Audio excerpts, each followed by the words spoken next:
AP మంత్రి Nara Lokesh Australia పర్యటన 6వ రోజుకు చేరుకుంది. రాష్ట్రానికి పెద్ద మొత్తంలో పెట్టుబడులను తీసుకురావడమే లక్ష్యంగా ఆస్ట్రేలియాలో మంత్రి పర్యటన కొనసాగుతుంది.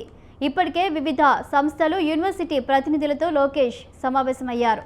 తాజాగా మెల్బోర్న్లో నిర్వహించిన సిఐఐ పార్ట్నర్షిప్ సమ్మిట్ రోడ్ షోలో మంత్రి పాల్గొన్నారు. ఈ సందర్భంగా విశాఖలో జరిగే సిఐఐ భాగస్వామ్య సదస్సుకు రావాల్సిందిగా పారిశ్రామికవేత్తలను ఆహ్వానించారు.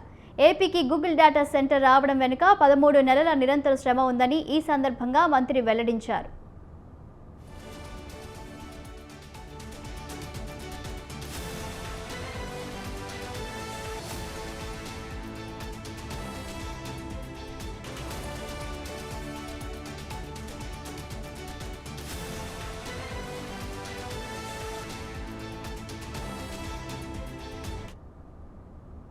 తమతో చేతులు కలిపిన తర్వాత అది మీ ప్రాజెక్టు కాదు, మన ప్రాజెక్టు అంటూ పేర్కొన్నారు.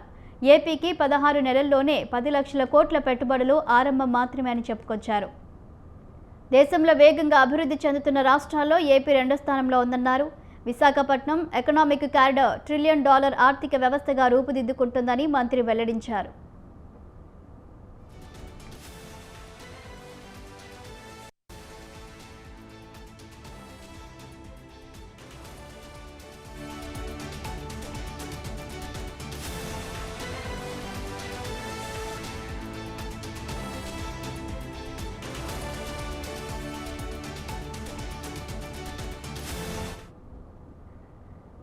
అంతకుముందు ఆస్ట్రేడ్ ఎగ్జిక్యూటివ్స్ రౌండ్ టేబుల్ సమావేశంలో మంత్రి లోకేష్ పాల్గొన్నారు.